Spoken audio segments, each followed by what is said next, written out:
몇 가지 사전 질문이 들어왔고, 그 선생님께서 커버를 해주셨는데, 조금 남은 것이 몇 개가 있어서, 저희 들어온 걸 소개를 드리고, 강의해 주신 선생님께서 강의해 줄 수 있으면 부탁을 좀 드리겠습니다. 소화가 잘 안 돼요. 아픈 두통과 실제 두통을 어떻게 구분할 수 있을까요? 라는 질문이 들어왔는데요. 아마 편두통 이야기를 하시는 것 같은데, 간단하게 좀 설명해 주실, 세 분 선생님께서 좀 해주실 수 있으시겠어요? 제가 제가 간략히 말씀드려도 아, 예, 예, 될까요? 예, 예, 예, 예.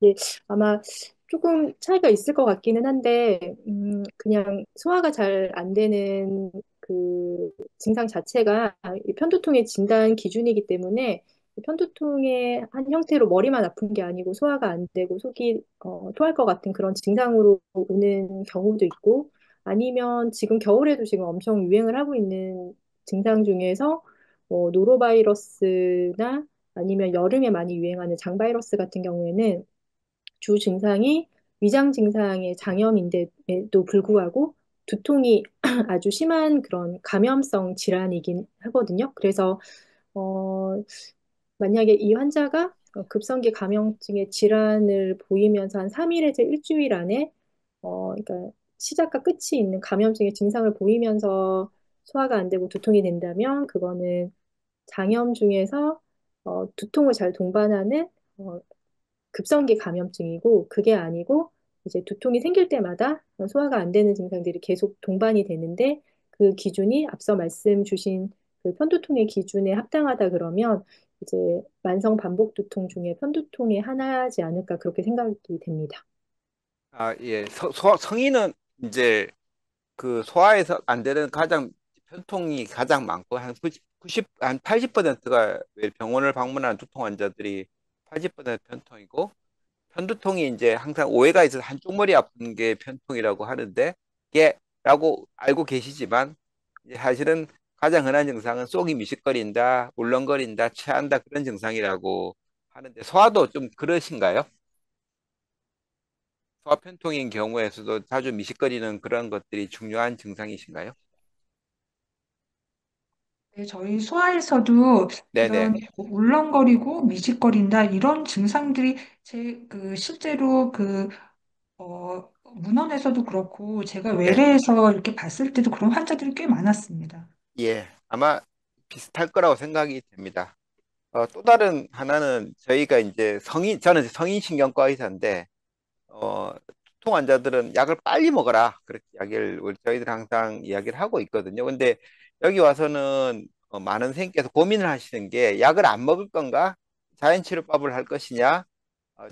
그런 것들을 고민하는데 질문 중에 하나가 저강도 또는 중강도의 반복적인 두통일 때 두통약 먹는 것만 할 수 있는지, 약을 먹어야 되는지, 총체적 관리 방법, 뭐 생활 습관 그렇게 하는데 거기에 대해서 의견을 좀 부탁드릴 수 있을까요, 선생님께서 강의하신 선생님께서?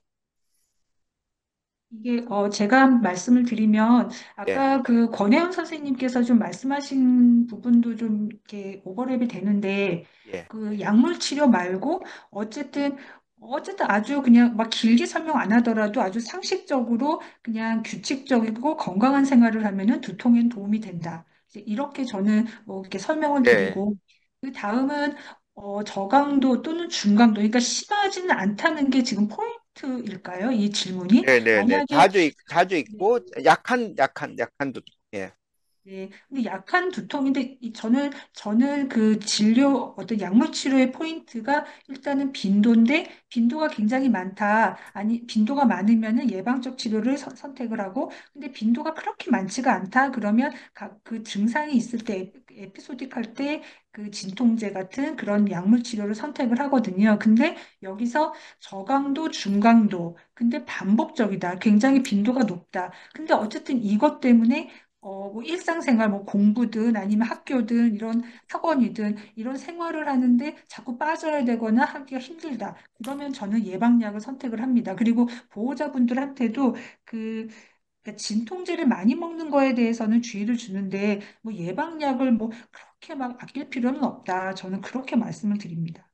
제가 여기 하나 또 추가 드리면 이제 애들이 이제 요거는 이제 예방약을 먹고 뭐 급성기 약을 어디까지 먹는 거는 좀 저희 진료 과정에서 의사가 좀 선택할 수 있는 부분일 것 같고, 만약에 애가 너무 머리가 아파서 보건실을 갈 때, 진통제를 먹었다고 하는 애들도 있고, 선생님께서 진통제를 먹지 말고 병원을 가라고 이렇게 말씀 듣는 경우도 생각보다, 그러니까 진통제를 안 먹이시는 경우도 더 많더라고요. 그러니까 아마 좀 중증 질환 같은 거를 좀 마스킹하지 않을까 이제 그런 걱정 때문에 그러시는 건데, 예를 들어 정말 위험한 질환이 진통제를 그냥 먹어버린다고 해서 그 다음에 진료 과정을 좀 방해하거나 그런 일은 없기 때문에, 만약에 아이가 뭐 신체 증상이든 편두통이든 정말 위중한 증상이든 이제 보건실에 가서 통증을 호소를 한다면 그냥 이제 진통제를 줄 수는 있고, 대신 그게 이제 너무 작거나 문제가 될 때 이제 진료를 이제 의뢰할 수는 있지만, 이제 보건실에 오면 저는 약을 굳이 너무 그 급성기 진통제를 한두 번 먹는 거로 너무 아낄 필요는 좀, 그 보건교사 선생님께서는 막 너무 이거 먹어서 잘못 문제가 되지 않냐 이렇게까지 생각하실 필요는 없을 것 같습니다. 예, 강의 감사해요. 저도 그래 생각합니다. 사실은 저도 이제 한 10대 때부터 두통이 있었는데, 그, 약 먹지 말라, 뭐 지켜봐라 그랬는데, 빨리 약을 줬는 게 훨씬 더, 나았을 거라 생각이 되고요. 이제 편통 생기기 전에 약 한두 통이 자주 자주 있다가 편통이 진행이 된 걸로 어릴 때 기억이 나는데, 아마 어릴 때부터 또 어릴 때 저기 두통으로 겪어보면서 하는 말이 일부러 아프다, 꾀병 부린다, 뭐 그런 그거를 많이 듣거든요. 근데 사실은 일부러 일정하게 꾀병 부리기가 쉽지가 않아서 대부분의 아마 그 학생들이나 환아들이 진짜로 아프실 경우가 많아서 좀 인정 저기 받아주십니다. 그 예방약을 먹는다고 하는 것은 어느 정도 시기에 어떤 약으로 예방약을 투약할 수 있는지에 대해서 혹시 좀 더 설명해 주실 수 있으시면 부탁드립니다. 예방 치료에 대해서 네네. 말씀하 예방적인 치료에 예. 대해서. 네. 저기 예방 치료는 윤성희 쌤하고 권혜 쌤께서 하신 두 분 중에 한 분께서 답변 부탁드리겠습니다. 제가 먼저 말씀드리면은 그 예방약은 그 진통제하고 좀 기전이 다른 거거든요. 그러니까 진통제는 어쨌든 지금 두통이 확 지금 통증이 있을 때 통증을 없애는 거고, 예방약은 그야말로 어쨌든 두통이 통증이 생기는 그 기전을 그 예방하는 거, 억제하는 거라고 일단 보시면 되는 건데, 그러면 언제 이 예방약을 선택을 하느냐? 그러니까 진통제, 급성기약은 정말 참기 어려운 심한 두통일 때 어쨌든 통증을 없애야 될 때 쓰는 약인 거고, 이 예방약은 그런 두통이 자꾸 자꾸 빈도가 높게 자꾸 발생을 한다. 그래서 진통제를 정말 자꾸 먹어야 되는 상황이다. 이제 그랬을 때 저희가 예방약을 선택을 하거든요. 근데 그 쓸 수 있는 예방약은 아까 그 교수님께서 말씀하신 뭐 트립탄 계열이든 토파맥스든 아니면 그 CGRP 그 고니스트든 그 여러 가지 약물이 있습니다. 그거는 이제 환자의 상태에 따라서 저희가 약제를 선택은 하는 거고요.